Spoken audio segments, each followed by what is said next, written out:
Hi, this is Sarit Switzer, and welcome to the It Is Taught podcast, a podcast devoted to the teachings of Rabbi Shneur Zalman of Liadi as recorded in his most famous work, the Tanya. My hope for this show is to make these teachings accessible and relatable to the average person, regardless of prior Jewish education or affiliation. The episodes follow the prescribed daily study portions and are meant to serve as practical lessons in how to live your life as your true self and develop an authentic and powerful relationship with your Creator. I have personally experienced the effects the study of this work has had on me, and I'm excited to share what I can of this knowledge with you. So please join me on this journey of learning, self-growth, and connection with your source.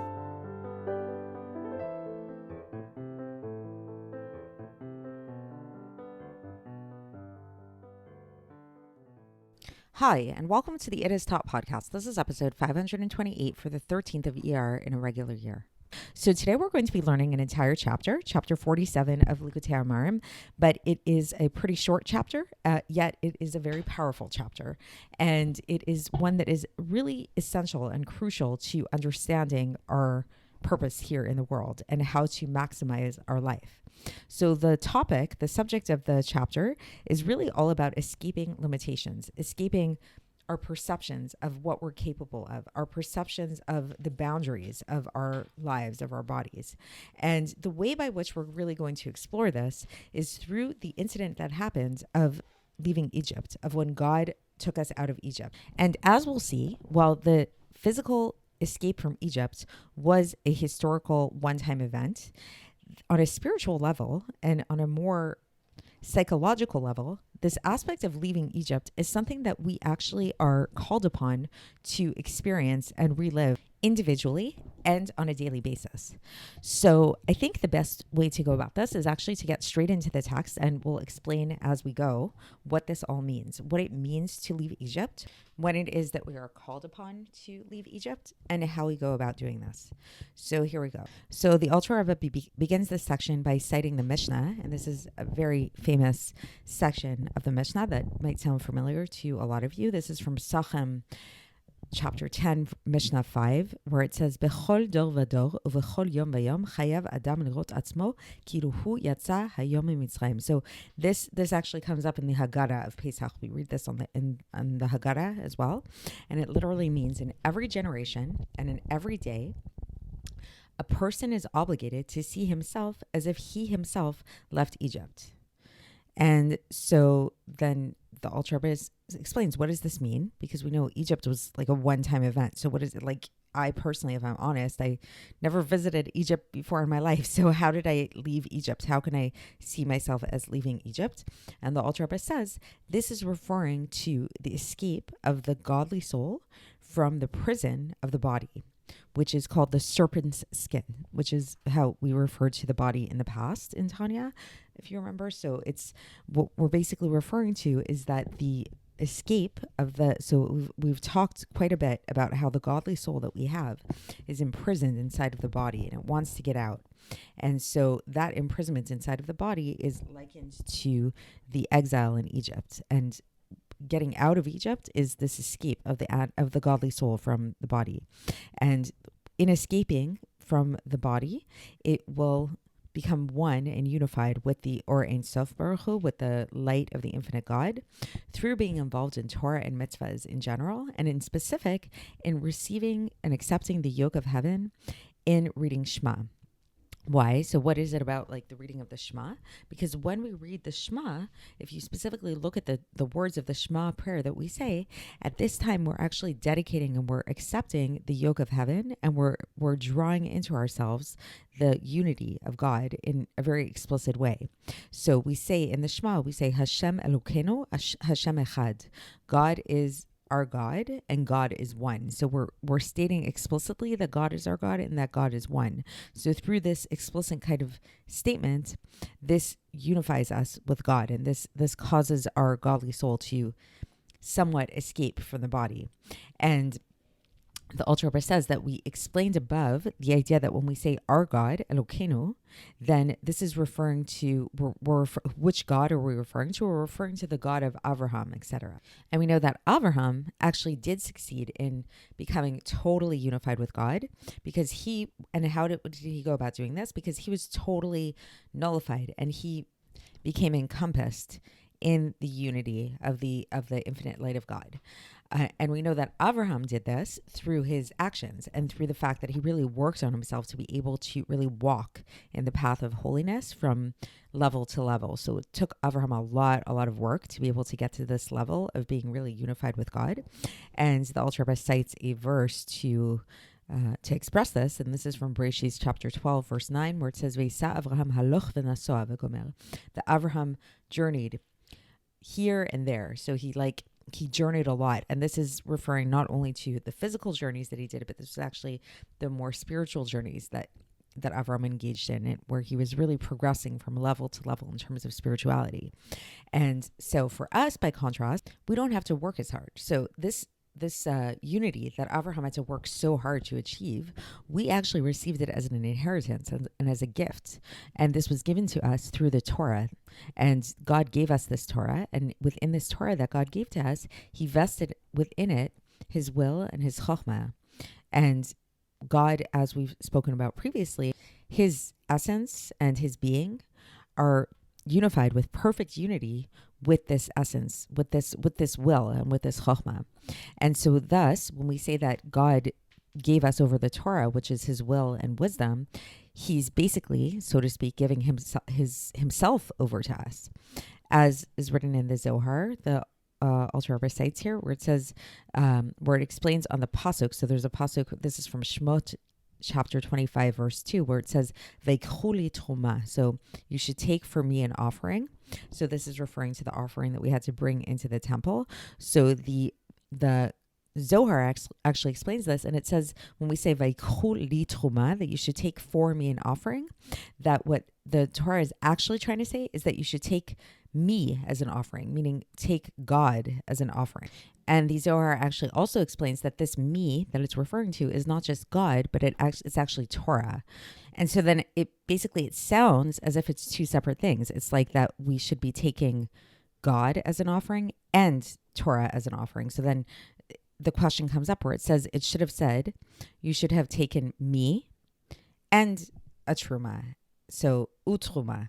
And yet we see that the Zohar basically explains that they're one and the same, that God and his Torah are really one and the same. And the Alter Rebbe says that this should really be studied in depth, this idea, but the basic idea is basically that God and his Torah are really one and the same and that you can't really separate the two. And then the Alter Rebbe here cites a few verses that come from the prayers that we have. This is, the first one comes from the prayer that we say on the festivals, and the second one is just the regular prayer that we say. So the first one is Vatiten lanu Hashem Elokeinu ba'ava chulei, that God, you have given us with love, etc.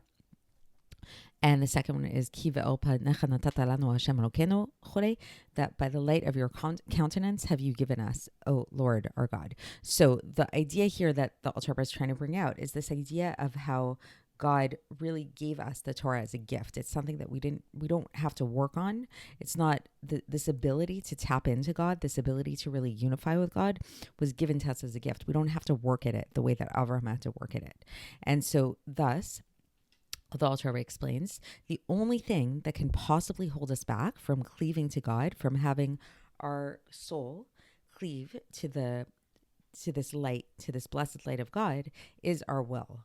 So if a person does not actually, God forbid, want to connect to God, then this can actually prevent them from connecting to God. But as soon as a person decides, and as soon as a person has the will and accepts upon themselves and draws into themselves this godliness and says to himself, Hashem Elokeinu, Hashem Echad, God is our God, God is one, which is what we say during Shema, then on its own, your soul becomes unified with God. Because there's this idea of ruach aiti ruach ve'amshich ruach, that spirit evokes spirit and draws forth and bestows spirit. So basically what the Alter Rebbe is teaching us is it's not that difficult. Like the default is for us to connect with God. All we need to do is just become aware of this unity that we can have with God. All we need to do is become aware of God. We need to just say, God is our God.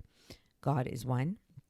And then it just happens. Then we become unified with God. But if we resist this, then that's a real thing. So if we decide that we don't want to have this unity with God, God forbid, then that's what's going to prevent us from having this.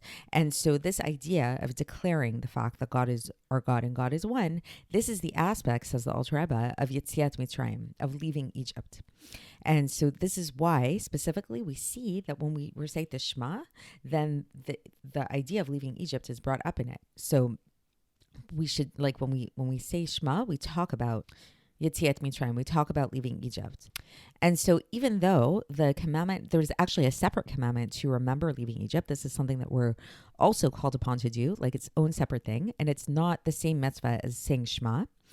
So this is talked about in the Gemara and in different statutes that are different in Jewish law, throughout Jewish law. So that there's two separate things. There's the fact that we have to remember leaving Egypt, and then there's the fact that we have to say Shema. But the Alter Rebbe says that in truth, they're actually the same thing. In truth, they're actually totally interconnected. That the idea of leaving Egypt and the idea of reciting the Shema, which is all about accepting God's unity and accepting the fact that God is our God, is really one and the same, because that is what leaving Egypt is this acceptance of God.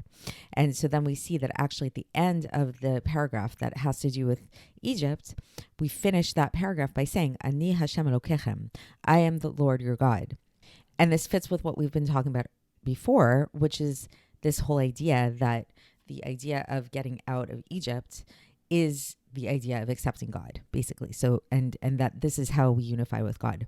So this is the end of the section. So basically, just to recap, so the whole idea is that here we are, and we are all in Galus, unfortunately. Right now, we're in a state of exile. And this is so on a collective level, but it's also true in an individual level. And the way that it's true in an individual level is, as we've been discussing throughout the Tanya, is our godly soul is not at home. Our godly soul is inside of our bodies. It's in prison. It's trapped. It wants to get out. It's covered up by a lot of schmutz. It's covered up by the body. It's covered up by the animal soul and all these things that are not allowing it to express itself in its full way. And so when we talk about the idea that every single day we remember leaving Egypt and we want to see ourselves like that